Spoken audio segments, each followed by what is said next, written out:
I had a speaking role in my favorite TV show, Better Call Saul, and this is the story of how I got it.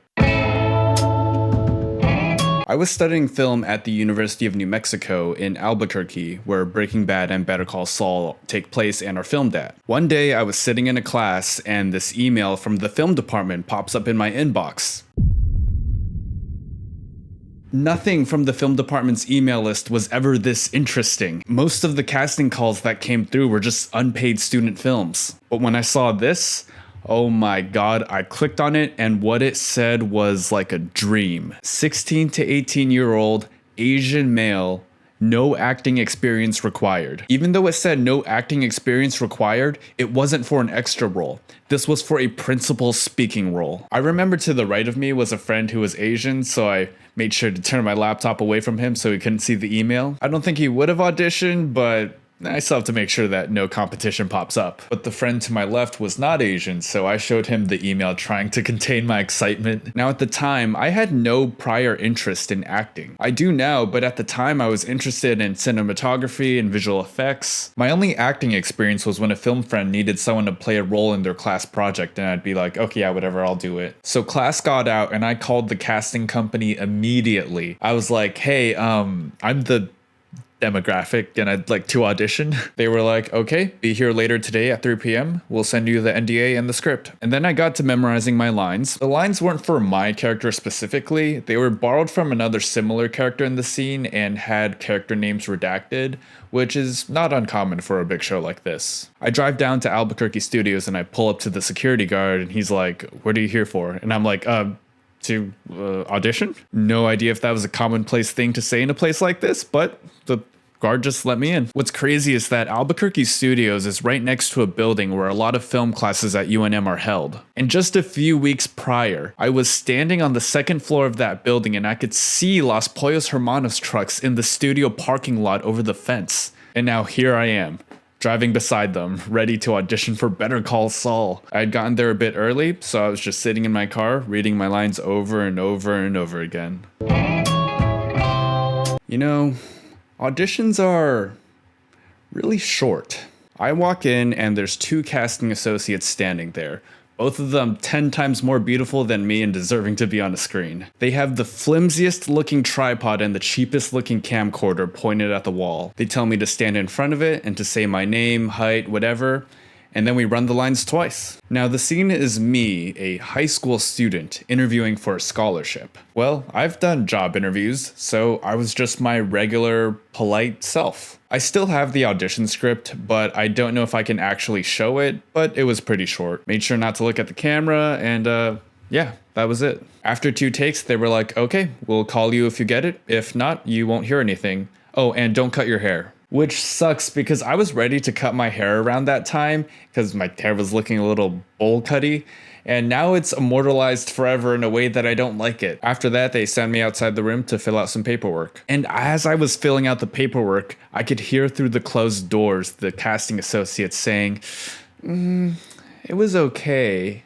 To be fair, this was like 15 or 30 seconds after I had left the room, so maybe they were just talking about something else entirely. But I was not a trained actor at all, so me just having an okay performance probably sounds about right. But that was it. This was on a Friday afternoon, and afterwards I remember going to a school club meetup and telling a friend, hey, I just auditioned for Better Call Saul. And he was like, if you get it, I'll watch the entirety of Breaking Bad and Better Call Saul. He never did. And that whole weekend, I could not stop thinking about it for the life of me. I had never and will probably never want something as much as I wanted that role.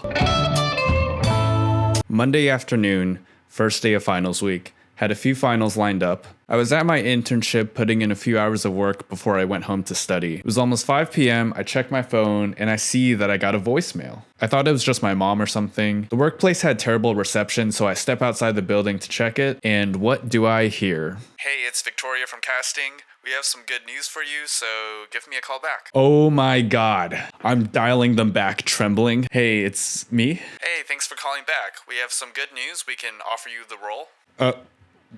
Yeah, okay. I did not know how to react. It sounded like she paused to give me a second to react, but I was just so awkward. I was just like, Okay. So, are you free the whole day this Thursday? Yeah, I actually don't have any finals that day. I probably didn't need to mention that, but it was true. I had finals the day before and the day after. In hindsight, it's easy for me to say that I would have skipped a final to be on Better Call Saul. But as a student, when you've gone through a hell of a semester and your grade is dependent on this final and you have a scholarship and all that, it's kind of a tough choice. I would have been like Peter Parker not wanting to join Iron Man because of homework. I got homework. I'm gonna pretend you didn't say that. But thankfully, I did not have to make that decision. After that phone call, I remember walking back into the building and there was just some random guy at the company who was leaving. I had never met him in my life, but I just wanted to run up to him and be like, I got the role. So was I just lucky? Was I in the right place at the right time? Yeah, that was it. There was the absolute bare minimum amount of skill involved. As someone who has since gone and pursued acting further, I know for a fact I was not on camera ready at the time. I was just in the right place at the right time. Vince Gilligan explained this on the Better Call Saul podcast, and I'm sure it's true for every major TV show and movie. For the big roles, they'll just cast actors from anywhere in the world because they want the right guy for the job. But when it comes to the small roles, there's no point in casting someone from LA or whatever, so they'll just cast local talent from New Mexico. Now, there were a handful of other high school students that also had the same equally small role that I had, and as far as I can tell, they all had agents or representation of some kind. So how did I come into the picture? Well, I can surmise that the casting company was having a hard time finding Asians in New Mexico from their existing talent network. I mean, look at how tiny the Asian population is in New Mexico. So they got desperate and start blasting out calls to the public. And I just happened to stumble upon it. I'll talk about my experience on the actual set of Better Call Saul in another video, and I have so much cool stuff to share. But I do want to end this video reflecting on the audition process. I have since pursued acting more seriously since this role, and most auditions nowadays are just self-tapes at home. And I like that. I can do them on my own schedule and do as many takes as I want. But I am so thankful that I actually got to cut my teeth on a successful in-person audition for a major TV show before COVID turned most auditions virtual. Auditioning in person can be so nerve-wracking, but if you survive, it is such a confidence booster, which was something that my younger, shy, awkward self really benefited from, I think. Stay tuned for the follow-up video.